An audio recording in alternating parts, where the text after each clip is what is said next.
Hi everyone, I'm Jason Milionis, and today I will be talking to you about loss-versus-rebalancing and the economics of decentralized exchanges. So right now, decentralized exchanges are the most important driver of all transactions on-chain, and rightfully so. To this day, the volume of transactions cleared just through Uniswap has exceeded $1 trillion. So the dominant format of decentralized exchanges is what we call an automated market maker. And so this primitive has been basically built to replace traditional primitives that are used, like limit order books or batch auctions or dark pools in computationally constrained environments, and the blockchain, as we all know, is such an environment.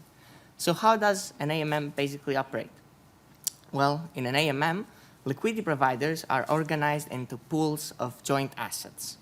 So for the running example that we'll focus on in this talk, let's consider the Ethereum US dollar pair. Then you have two pools containing respectively some amount of ETH and some amount of US dollars. And the key characteristic of an AMM is that this market is actually going to always be willing to accept orders to buy or sell each of the assets at some quoted price.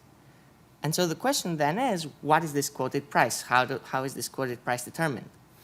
And the most common mechanism that this market operates under is called a constant function market maker, or CFMM, where every trade with the pool must result in an invariant curve of the pool asset quantities remaining constant. So let's suppose that this function that I choose is f of x comma y, and x and y are the pool asset quantities. Then f of x comma y has to stay constant for all feasible trades with the pool. Now, the function f varies with the choice of a CFMM, and it, of course, is different for different CFMMs. But the simplest example is when f is x times y, and that we call a constant product market.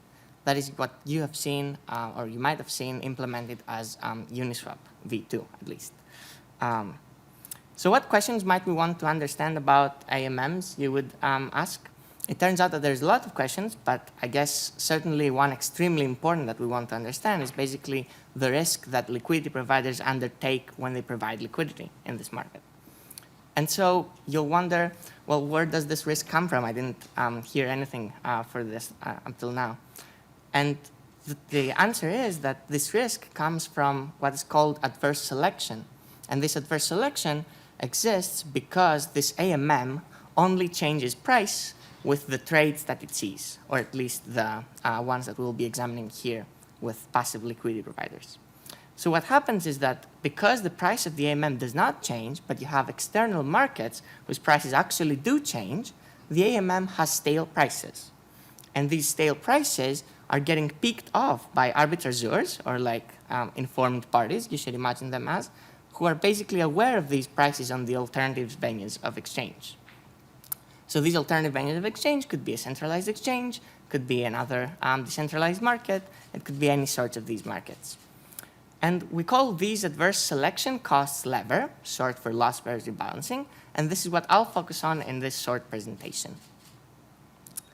So we introduced lever in 2022 in the first of these papers that you see on the slide. And since then, basically, lever has become the center of focus for AMMs. You can find these papers in the site up to there if you're interested.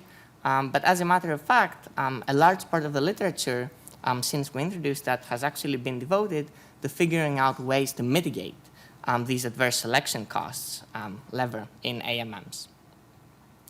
And so let's go straight into the model, and I'll explain a bunch of details.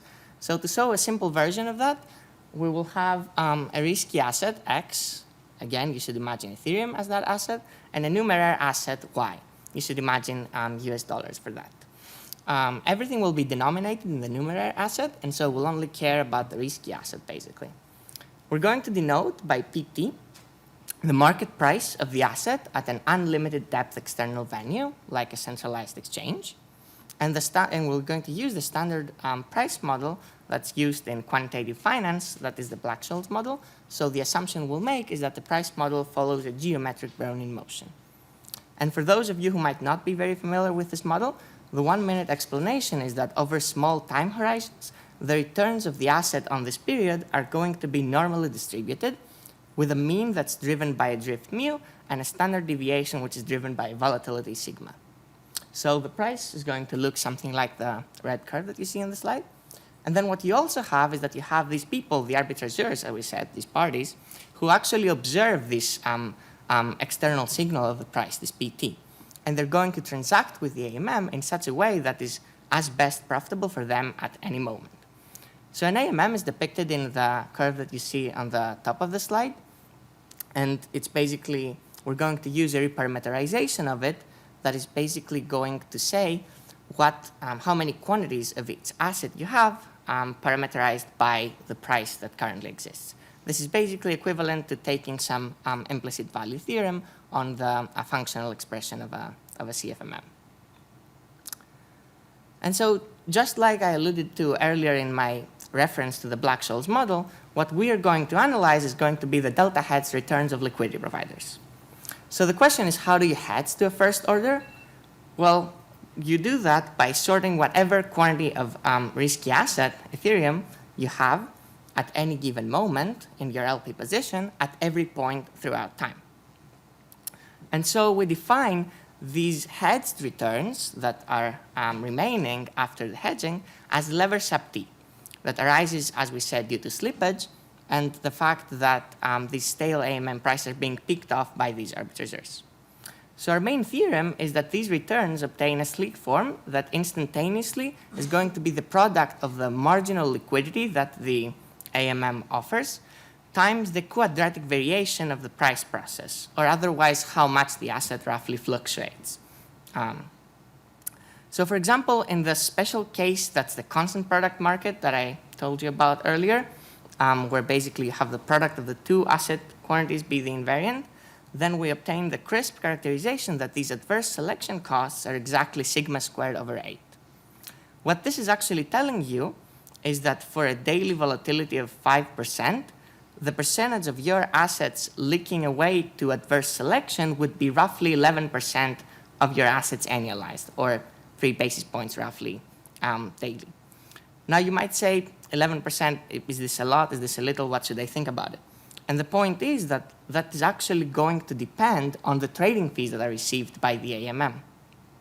So the way to interpret this result is that it says that if you're making enough fees to compensate for this 11% loss, then it's going to be a net gain to provide liquidity. So there's a cost-benefit analysis that any liquidity provider is going to have to do, where the fee part is basically very simple to understand. It's the volume that you're receiving times the fee rate. And the point of our work is to understand the cost part, which is basically going to be lever. So next I'd like to show you that basically not only is the lever model able to obtain such a crisp characterization of adverse selection costs, which is why we call it the Black-Scholes formula for AMMs, but it's also really straightforward to take data and evaluate empirically. Yes, of course. Can you define this loss-versus-rebalancing?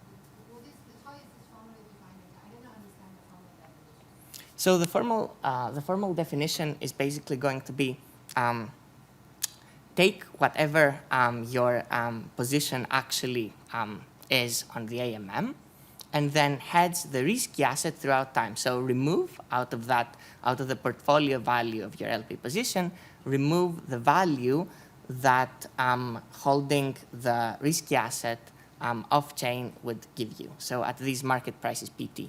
The difference between these values is going to be lever sub T. That's the definition. And with that, let me just move on. So basically what you're looking into in this graph is basically, it's a constant product market that's Uniswap, as I said before, and you're looking at the Ethereum USDC pool. And let's look at the red curve. This basically does not assume any model, and what it is, the empirically observed delta hedged returns if you hedge every 5 minutes. So every 5 minutes, you're going to check out the price on Binance, and you're going to remove from the value of your LP position that you have. And the green curve represents what the lever model would tell you. So you can already notice that essentially the two curves are close to one another, and their difference, which is the black curve, behaves roughly as a min-zero stochastic process. So this is just showing you what happens at different time scales if you don't check the prices every 5 minutes, but you do it at different time scales. Effectively, you can see that the results change slightly. And the model, what it says to you is that basically, if you were able to do that instantaneously, so 0 seconds after the actual effect, then you would obtain what the theoretical model would tell you. And so I don't have a lot of time to talk through this, but a key assumption for the previous theoretical modeling is that these arbitrageurs do not pay fees to rebalance the pool. So you can change the state of the AMM pool without paying fees. And the only people that pay fees are all other traders that contribute to your pool. In a follow-up work, we relaxed this assumption and we introduced fees that are proportional to the trading volume. And so let me walk you through some parts of this model. Intuitively, what's going to be different is that now you're not going to have the price of the AMM at every moment reflect exactly what the external market is going to have, because you have these arbitrageurs pay fees. So they're only going to do that so long as the marginal revenue they can obtain is positive. And so the difference is going to be due to the fact that I will have a region of pool implied prices where there is no arbitrage, even though the spot price of the AMM of the pool is different from the market price. And so this is what is depicted on the figure. We depict the regions where you will not have a change in the AMM. And so we can, in this framework, actually reason about how much the arbitrage profits that you're going to obtain are going to be.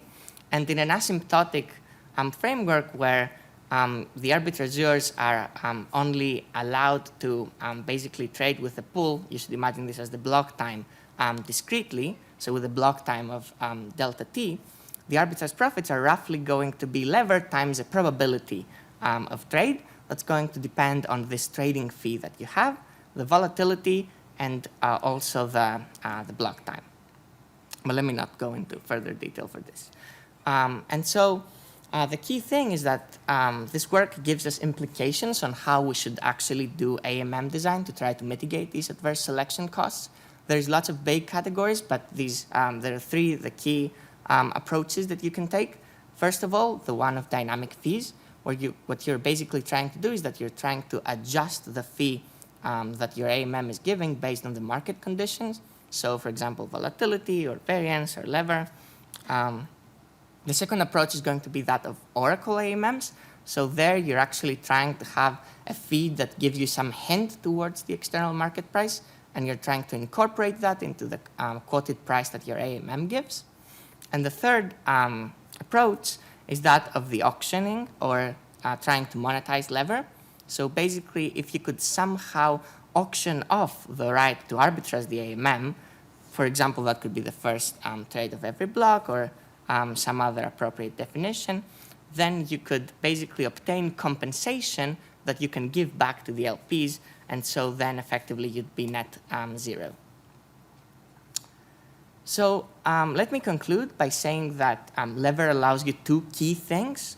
First of all, you can take the model to data really easily, and you can actually explain the hedge returns in an AMM in what seems like empirically a very good approximation.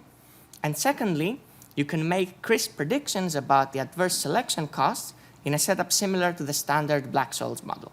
And so this is why we basically like to call lever the Black-Scholes formula for AMMs. Thank you.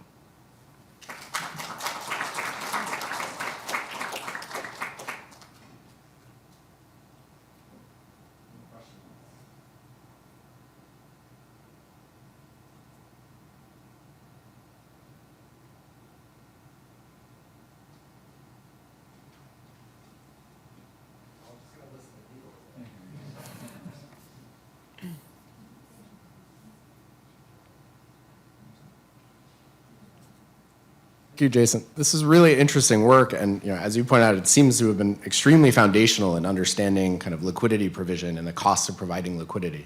When you think about fees, if I think about this marketplace where, say, people are trading not as arbitrageurs, but as idiosyncratic liquidity needs, say, someone just desperately wants USDC or ETH, do you think about as fees kind of adjust this risk of liquidity provision, they can also be breaking down profitable trades with liquidity traders, not arbitrageurs. Have you thought about that balance in any meaningful way?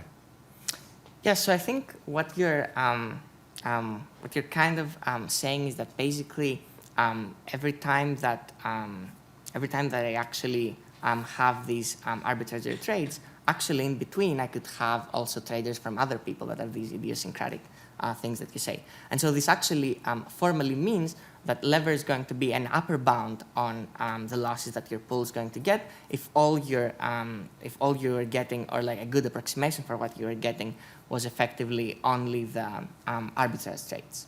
When you do get other trades, the landscape becomes a bit more complicated because you also have these arbitrageurs also try to arbitrage those trades as well at the same time.